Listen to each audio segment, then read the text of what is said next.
everybody, me again. Since the expo, I've been thinking to myself, like, how far have we come? One of the questions that was posed to us on the stage at the expo is, what have we achieved in the last year? Well, that's not really a very long list of things, because the only thing that has really happened since this time last year was that the draft regulations came out.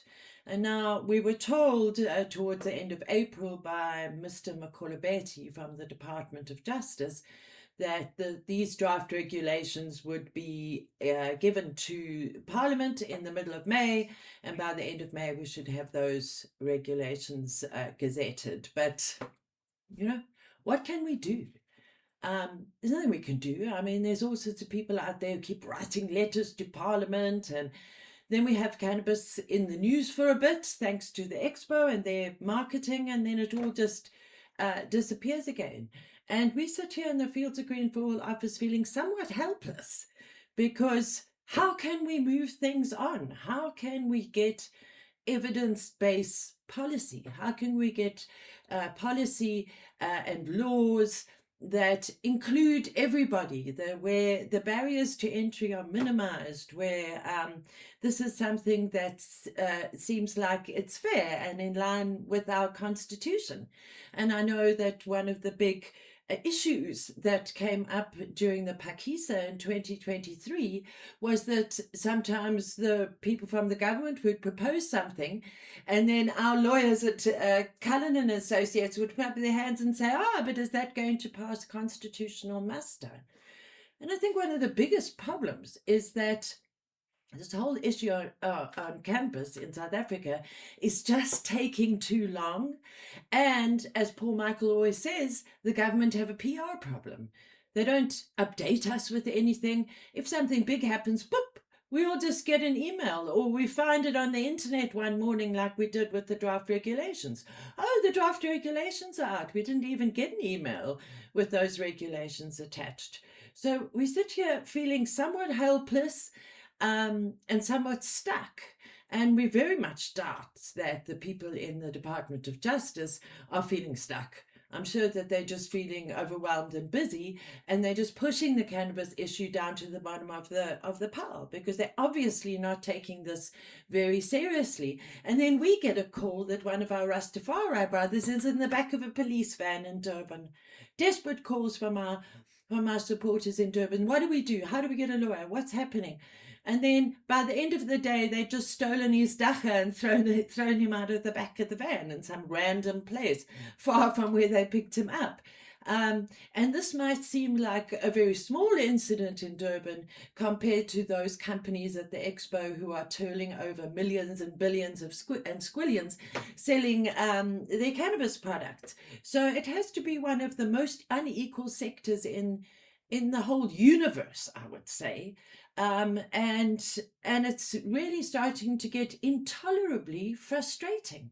So what do we answer people when they ask us these questions? So I decided that today my rant would take you all the way back to the beginning, because I've realized that, it's 16 years since Jules and I sued the government. And those people who are just coming of age now to be able to legally use cannabis as adults over the age of 18 were maybe 2 years old when this happened. And I don't think a lot of people realized how much work it's taken, and how much frustration and heartache and continual plodding along in the face of incredible obstacles along the way. And we're not alone here at Fields of Green for All. We have our cannabis community, which we say is about maybe 20 million people in South Africa who used or have used or support the use of the legal regulation of cannabis. So right in the beginning, when we sued the government, we knew that we would have to get our argument really, really straight.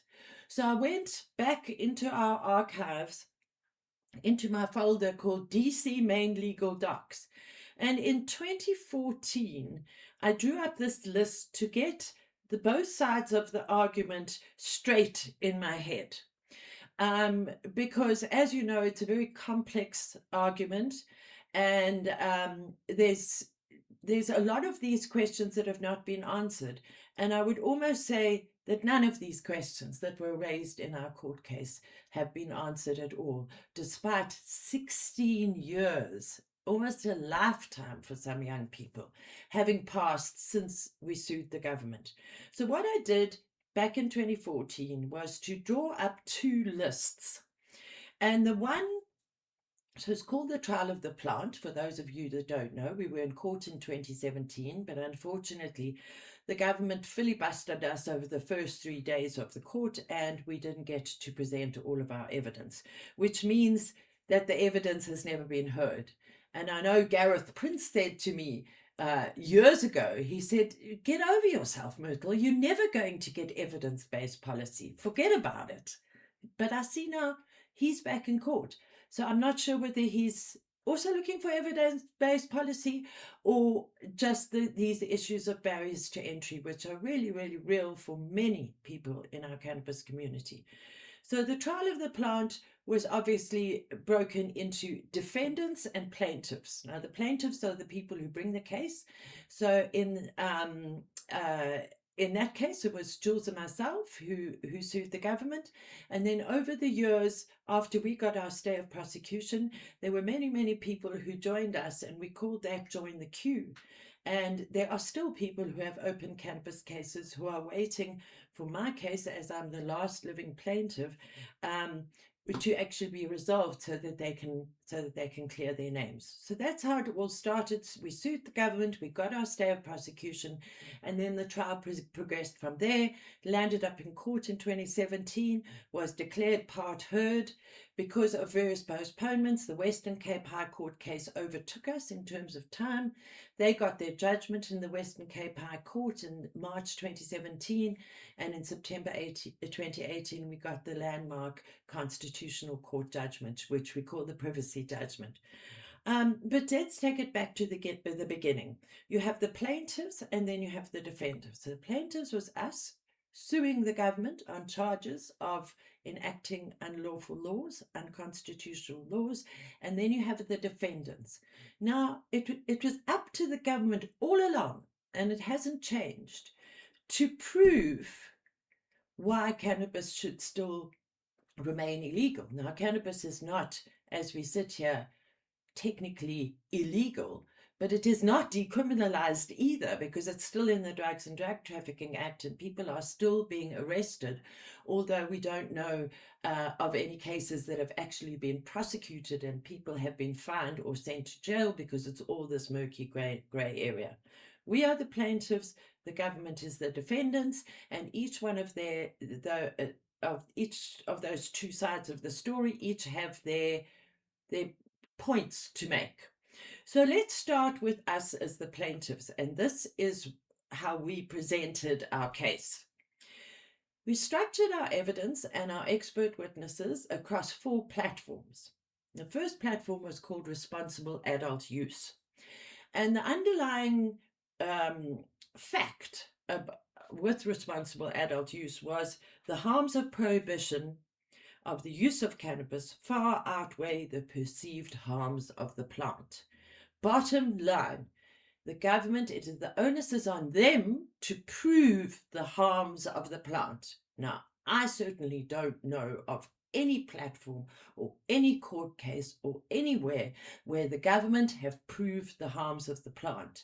So if we sit in one of these rare meetings with the government and they're saying, "Oh, but what about all the school children zonked out at school?" Or what about this person that caused an accident while stoned? Well, they haven't proved that. It's all just hearsay.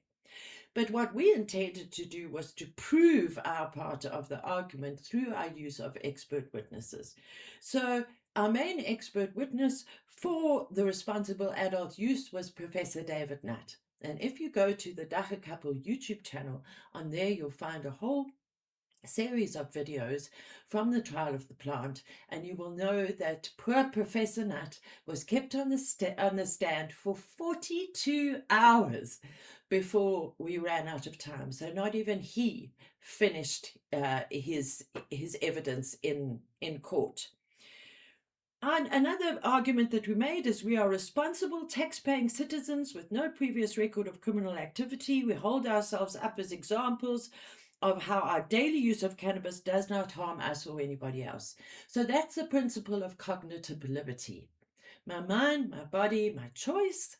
And so long as we are not harming anybody else, harming any animals or harming the environment, we should be at liberty to use cannabis. And now, of course, we have the constitutional right to use and cultivate cannabis privately, but 99.9% of what was going on at the expo remains illegal. But that point is mute. You know, I want to be able to sit in front of the government, wag my finger, and say, the horse has bolted.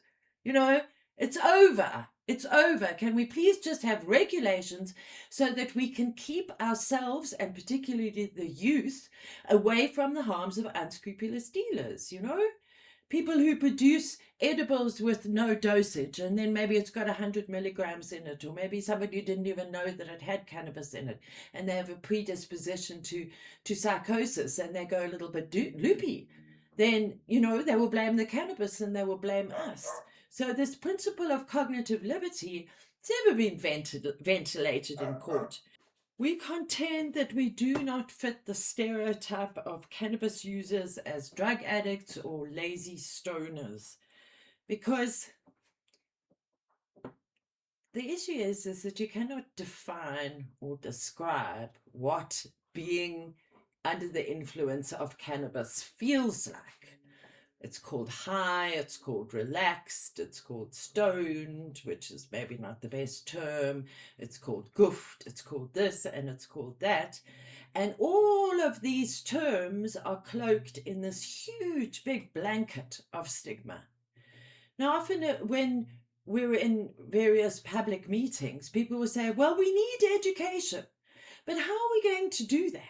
How are we going to educate the government? How are we going to get everybody together from the 11 different government departments that should be involved in cannabis law reform and regulations? How are we going to get them all under one roof and say to them, no, what you're talking about, it's not right. It's practically impossible to do that. We published our manifesto in 2021, which should have been called How to Regulate Cannabis in South Africa. But instead, we called it Cannabis in South Africa, the People's Plant, a full spectrum manifesto for policy reform. And we outlined everything in there. And in the beginning was an outline of the 11 government departments that must be involved in this.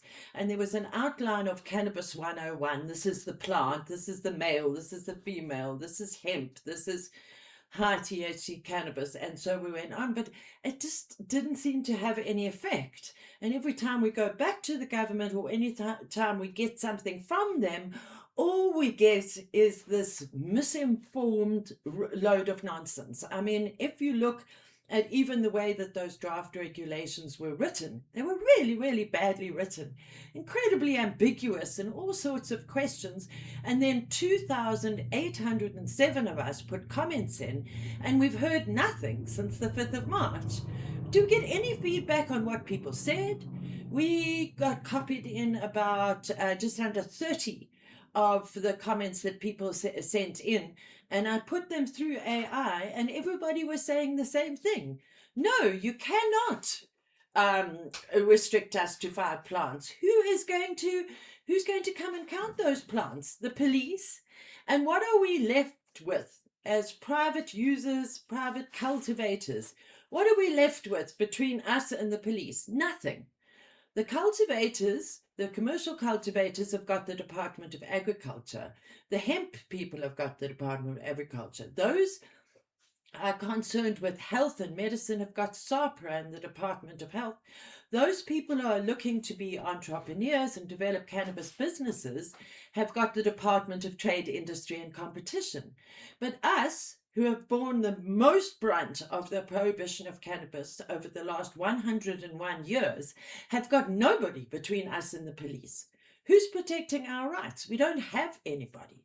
So there's definitely more questions than answers. And you can see when I go through our particulars of claim here, as plaintiffs in the trial of the plant, nothing much has changed in the last 16 years, despite us having a new act.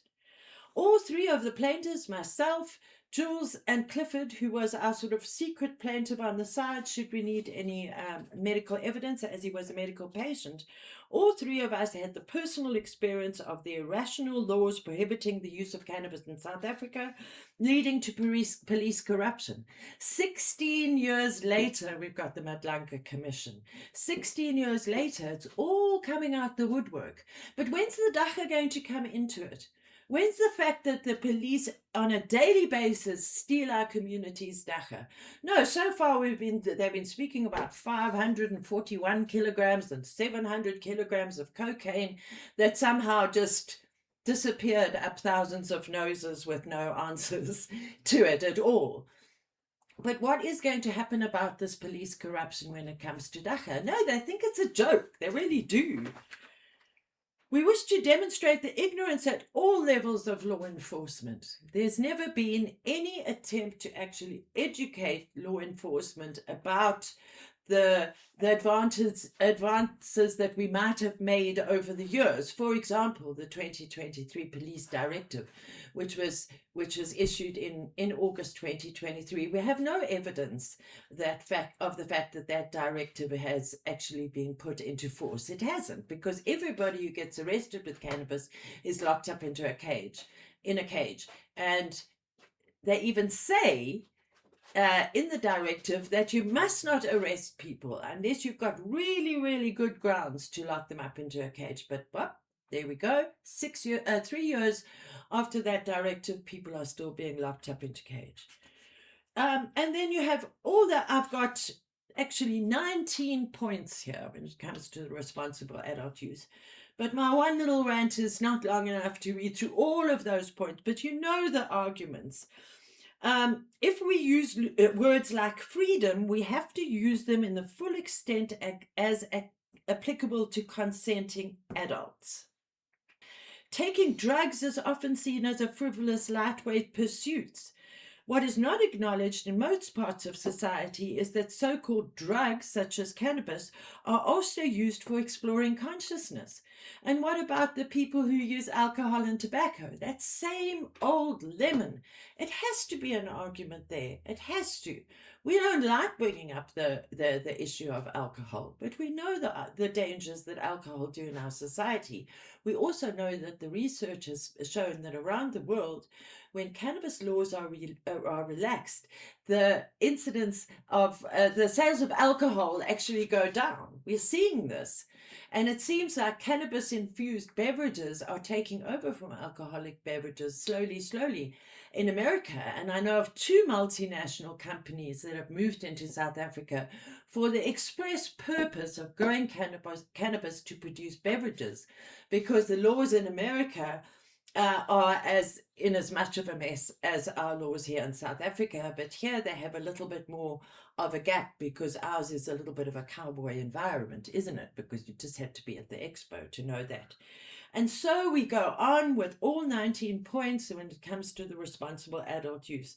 And international precedents have been set in a number of countries. Many more countries have been added to the list since I wrote this in 2014.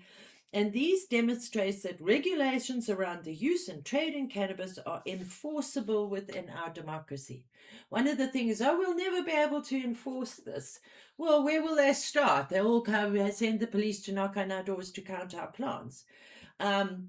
I think we have a lot of enforcement problems in general in our country, but there can be no argument to say that reasonable constitutional laws and regulations can be enforced with an uncorrupt police force, of course.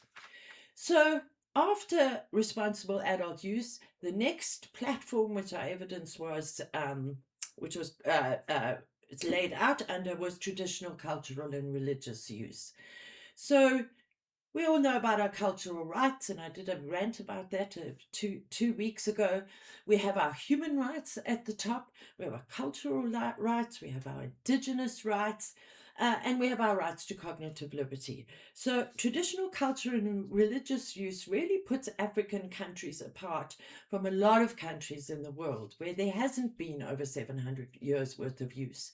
It breaks my heart. I've just heard that, in Morocco, they're clamping down on all of the traditional trade routes for the Moroccan hash and kief to go to Europe. They're clamping down because in Morocco it's all medicinal.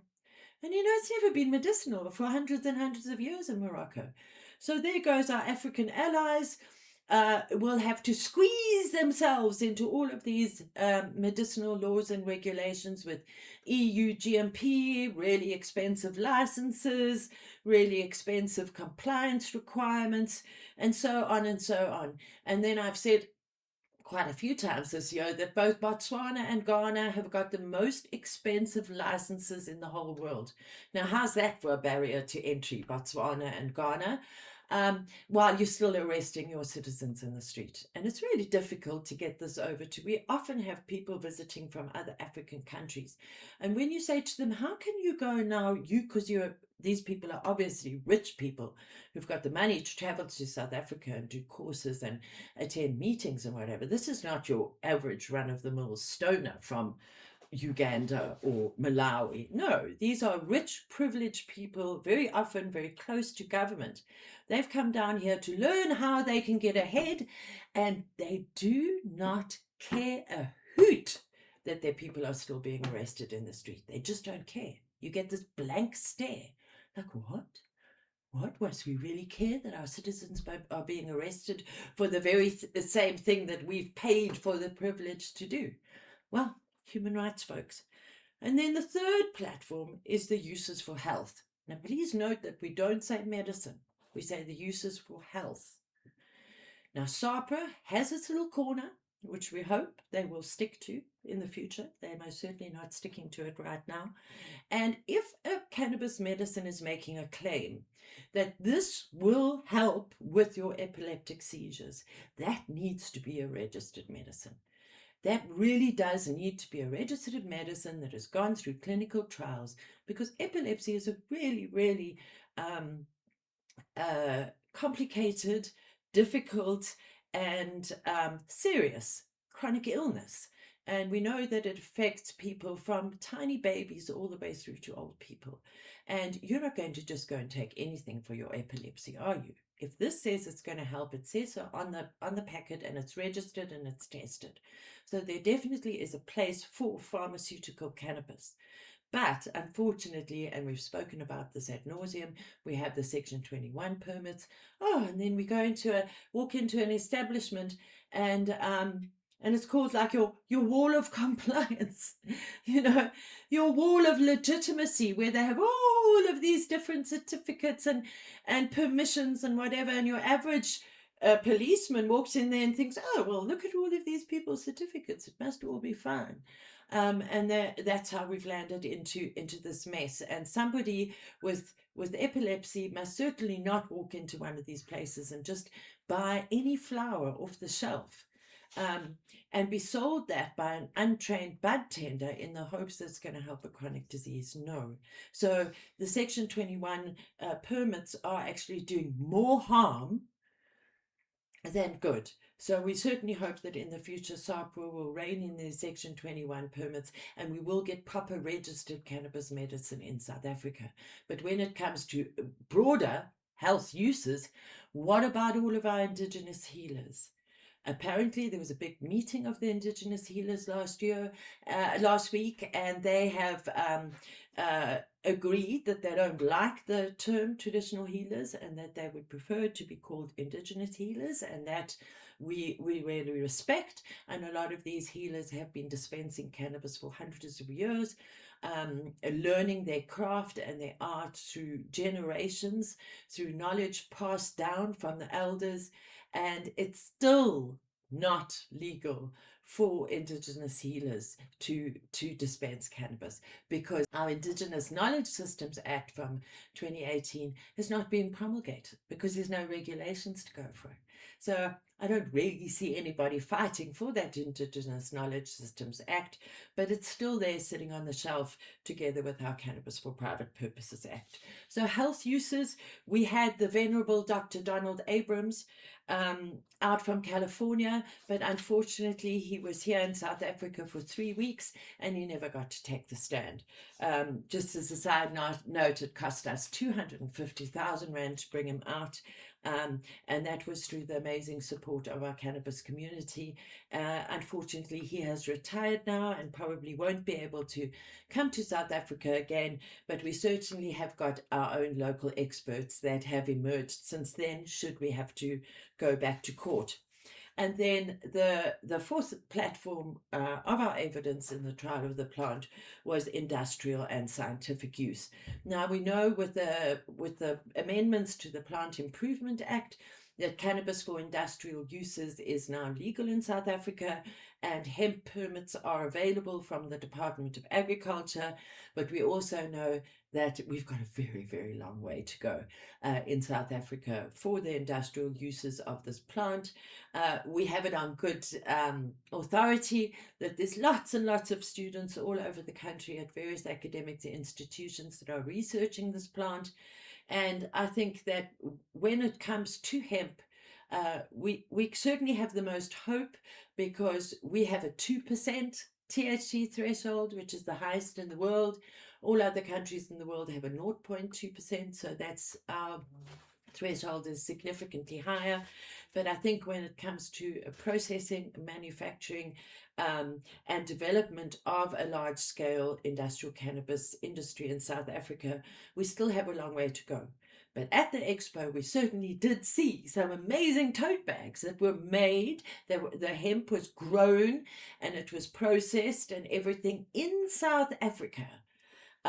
Which is really does give us a glimmer of hope. But I think when it comes to hemp, it's a bit like the low-hanging fruit.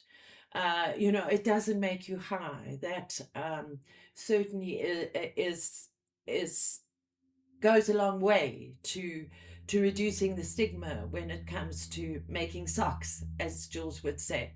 So those four platforms were how we constructed our evidence for the trial of the plant. But I think that the most telling thing when it comes to cannabis in South Africa is when you look at the summary of the defendants' arguments. Now, this summary was taken directly out of the defendants' heads of argument, okay, which is the papers that they presented to the court. Okay, so this is not something I just made up or I just think that this is what they were thinking. This is what they put out in black and white.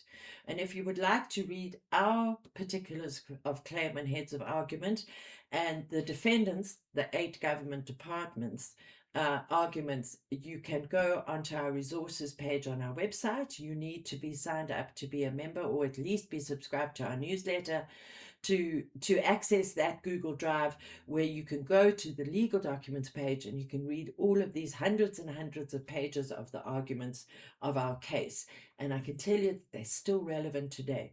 And I'm going to read through all of these, and I can say that every single one of these things is still in the minds of the government today. It still is, because we see it coming out. We saw it coming out in this 5-plant limit. And Mr. Makolobeti saying to me, of course the police are going to come and count your plants. And then you mention that to somebody and everybody just rolls their eyes like the police have got time to come and count your plants. But this is the reality. So this is what the government think.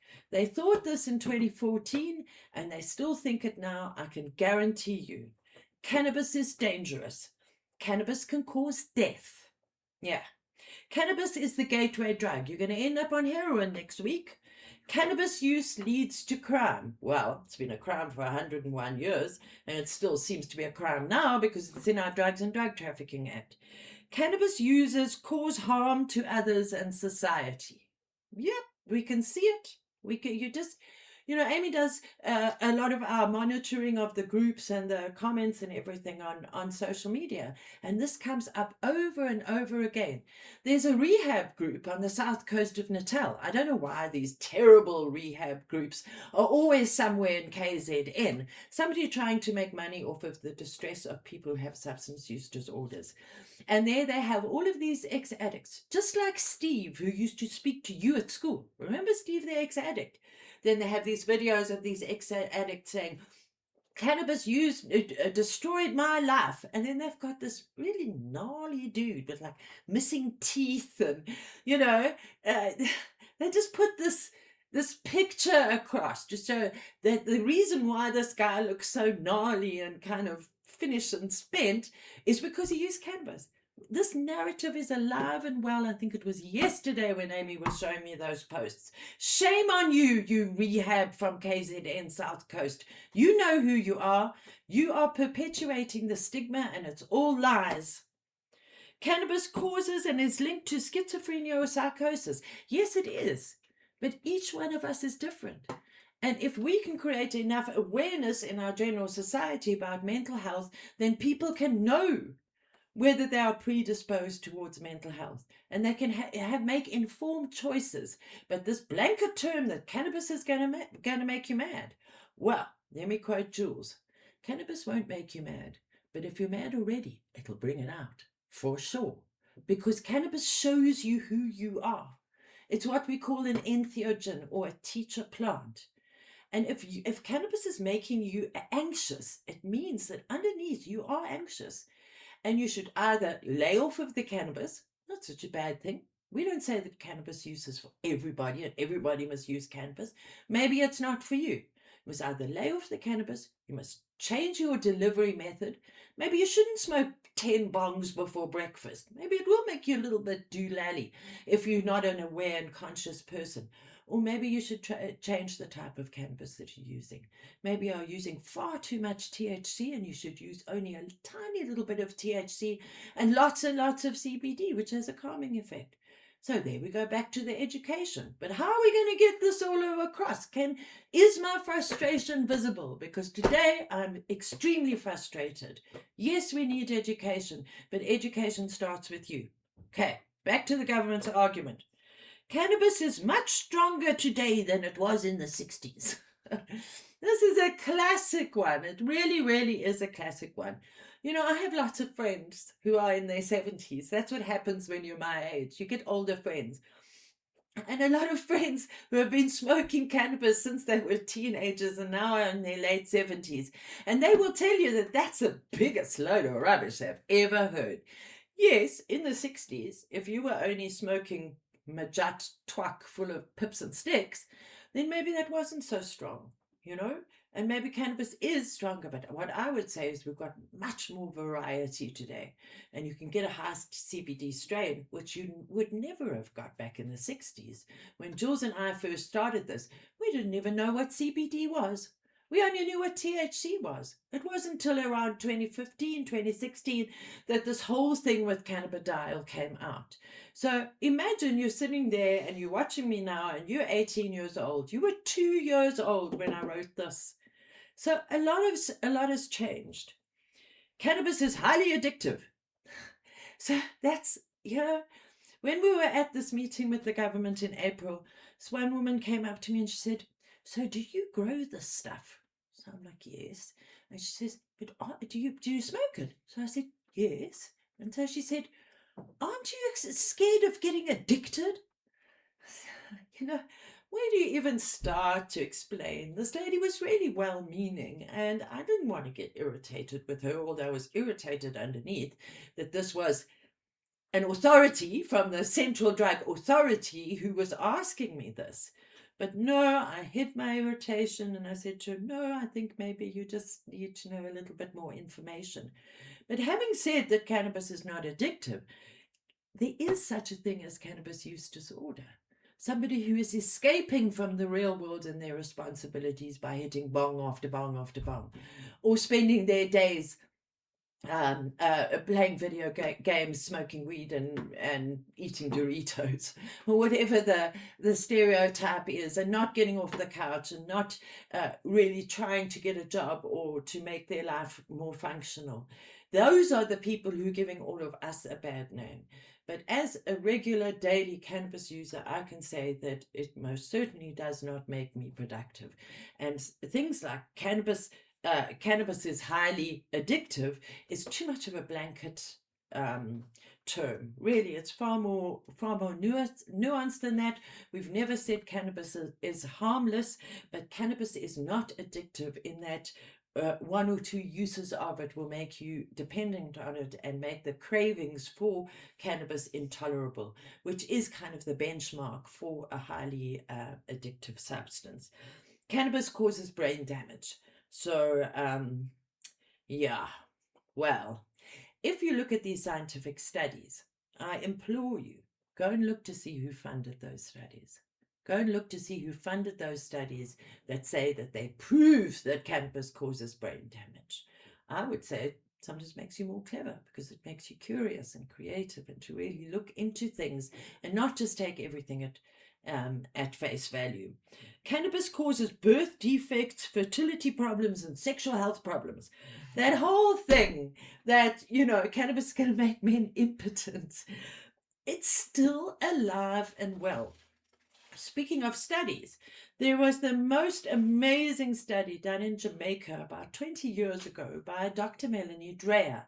And she surveyed over 2,000 Jamaican mothers.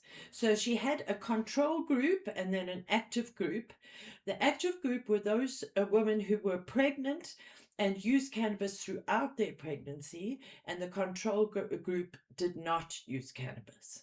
And she did this experiment over 2 years. Okay, so it was a big cohort of people in the study. And the final conclusion of this was that, if anything, those mothers who used cannabis during their pregnancy, the children had a slightly higher, not significant, but slightly higher cognitive ability within the first few years of their lives. So the reason why she spread it over a number of years was so that she could track the early childhood development. Now, I'm not saying that I'm encouraging pregnant women to use cannabis. That is not the point. The point is that cannabis causing birth defects, fertility problems, or sexual health problems is a myth. Go to those studies and look to see who paid for them. Very important. Cannabis causes chromosomal and cell damage, also related to the fertility and the birth defects. Cannabis damages the immune system. Well, apart from the odd expo flu that we all got after the weekend, I can say that I am intolerably healthy for a 59-year-old, and it certainly hasn't damaged my immune system. And another terrible thing, especially in South Africa with our high rates of HIV, is that cannabis suppresses the immune system in HIV patients. And the HIV patients, hundreds and hundreds of them that we have come across over the last 16 years, have all told us that cannabis helps with the side effects of the antiretrovirals, that cannabis helps with appetite, because wasting disease related to HIV is a very real thing. So it helps with appetite, and above all, it helps with sleep. And if you've got an appetite and you can sleep, surely that is good for your immune system. Cannabis causes amotivation syndrome. We've been through that already. The medical benefits of cannabis are inconclusive. I wonder if you could tell all of those amazing doctors who are involved with cannabis medicine in South Africa that and see what their reaction is. And then, so that is basically the cannabis specific arguments against the in those days we called it the re-legalization of cannabis in South Africa. And I can tell you there's 17 points, and all 17 of those points are still alive and well in the minds of our government today. Now, when it comes to actual drug policy and the legalization of cannabis, There's also a whole lot of 21 different points that the government made back in 2014. They said the Prince case, they've tried it before. Oh, well, we've proved that. Legalization of cannabis won't hurt organized crime. Well, I don't know, drug cartels. No. I really do think that the relegalization of cannabis in South Africa has made a lot of businesses just a little bit more legitimate. When I wrote this, we were all operating illegally. We were all operating under prohibition. And now we have this grey area where people are really, really trying their best, trying to stick to a certain code of conduct and best practice that certainly makes us all better people and teaches us a lot about business and the ways of our wild world here in South Africa. Then this is the favorite one. What about the children? It's going to harm the youth. Well, certainly we want to regulate cannabis in the interests of public health and the youth. As I said in my spiel about Switzerland, that is the bottom line when they were talking about their pilot project for cannabis social clubs in Switzerland. The point of the pilot project was to protect citizens and the youth, to protect public health. So certainly, if we had have stayed in the dark days of prohibition, it wouldn't have been in the interests of either the youth or public health. But there's still this thing that what about the children, and that the legalization of cannabis is going to harm the youth. And we have never ever said that it is a good idea for anybody under the age of 18 to use cannabis. That is something that we certainly stand firmly by. They said that legalization is unenforceable, that legalization means being soft on crime, that prohibition is in the interests of public safety, that cannabis abuse is a burden on public funds, that the taxation of cannabis would not make up for the costs associated with its use. Well, we would say the prohibition of cannabis is an abuse of public funds, because we did work it out, and I can't remember the number, but in 2014 we brought out a short movie called Dacha the Cost, and you can find that on the Dacha Couple YouTube page, and just go and watch it. It's only 7 or 8 minutes long, and it tells you exactly what then the public cost of keeping cannabis illegal. Cannabis relegalization will be the new big tobacco. That's a nice one. They say that cannabis legalization hasn't worked in the rest of the country, that criminalization is deterrent to the use, that legalization would be a dangerous leap into the unknown and send out the message that dangerous drug use is okay, that South Africa has to adhere to the international treaties. Well, isn't that a favorite one? It comes up over and over again.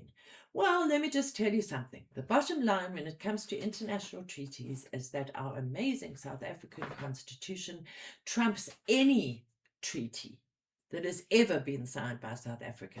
Our Constitution is the supreme law of the land. And then I have to ask this question: what's happened to Uruguay and Canada and the Netherlands and Germany and Switzerland now with their pilot project, and Portugal, who've legalized all drugs back in 2016? And has the INCB gone on and bombed their country because they have legalized cannabis? No, they haven't. So when anybody says to you, oh, but the international treaties, send them to me and I'll tell them to go and read Article 2, Paragraph 9 of the 1961 Convention on Narcotic Drugs at the UN. Go and look it up. You can just Google it. Article 2, Paragraph 9, and it talks about harm reduction. So it's a myth that South Africa has to adhere to international treaties. Prohibition protects the vulnerable and marginalized. The formation of a regulatory framework would be too costly. Well, at the moment, we can't say it's too costly because it's costing us. It's costing us our nerves, it's costing us our patience, and it's costing us just everything. It's really, really demoralizing that we never, ever hear anything from the government. The human rights of those who use cannabis or drugs shouldn't be prioritized over the health and well-being of society. It's all the same thing. Human rights are human rights. We have human rights. Everybody has human rights, and you can't say that one lot of people's human rights are being prioritized over another. That's because you don't really understand what human rights are all about. Prohibition protects the human rights of those who do not wish to use cannabis. Well, it's there in the court documents from the government, and I promise you that they still think this way. And then my last point, number 21, on the government's evidence against us in court, is that the drug war can be won if we just fight harder. The scourge of drugs. And don't we hear this over and over again? And with that, I'll end off. But for those of you who are too young to even know, who weren't even born yet, or those of you who haven't been following Fields of Green, I just want you to know that we will never, ever give up on our fight for clear, concise, human rights-based drug policy in South Africa based on harm reduction and general drug policy reform. This is our mission, has always been our mission. And although it's very demoralizing to read all of this stuff and know that we were saying this in 2014 and we're still saying the same thing today, we really, really appreciate those people who support us. And if you need any more information or if you've got any questions, please like, share, and subscribe to the Hotbox Show. And put your comments below to tell us what you'd like to know about, where you think we can help in the education of particularly the government. I don't think the public generally need too much education, certainly when it comes to cannabis, but I think that the lack of education is certainly with the government. And if you've got any ideas of how to do that, we're all ears. And thanks you for listening. The only way you're going to uplift this economy is to unleash the plant for everybody. Not hemp, not medicine, all of it.